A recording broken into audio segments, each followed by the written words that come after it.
നമസ്കാരം. വാർത്താ നേരത്തിലേക്ക് സ്വാഗതം. ആദ്യം നോക്കാം തലക്കെട്ടുകൾ.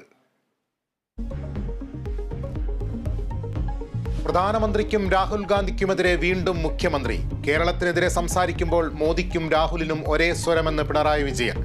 കേരളത്തിന്റെ നേട്ടങ്ങളെ നുണകൊണ്ട് മൂടാനാണ് പ്രധാനമന്ത്രിയുടെ ശ്രമമെന്നും വിമർശനം. കേരളം പോളിംഗ് ബൂത്തിലെത്താൻ 5 നാളുകൾ. ദേശീയ നേതാക്കളെ മുൻനിർത്തിയുള്ള പ്രചാരണം അവസാന ഘട്ടത്തിലേക്ക്. വീട്ടിലെ വോട്ടിൽ പരാതികൾ തീരുന്നില്ല. കണ്ണൂരിൽ CPM-നെതിരെ വീണ്ടും പരാതിയുമായി UDF.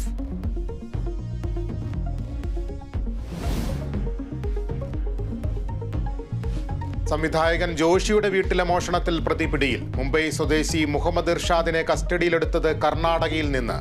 മോഷ്ടിച്ചത് സ്വർണ്ണാഭരണങ്ങൾ ഉൾപ്പെടെ 1 കോടി രൂപയുടെ വസ്തുക്കൾ.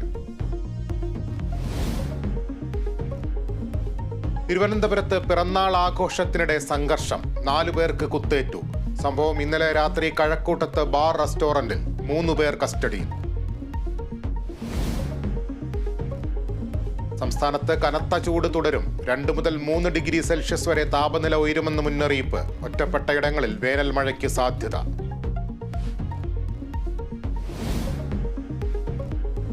ഇന്ത്യൻ പ്രീമിയർ ലീഗിൽ ഇന്ന് 2 മത്സരങ്ങൾ. ആദ്യ മത്സരത്തിൽ കൊൽക്കത്ത ബംഗളൂരുവിനെ നേരിടും. പഞ്ചാബ് ഗുജറാത്ത് പോരാട്ടം രാത്രി 7:30 മൊഹാലിയിൽ.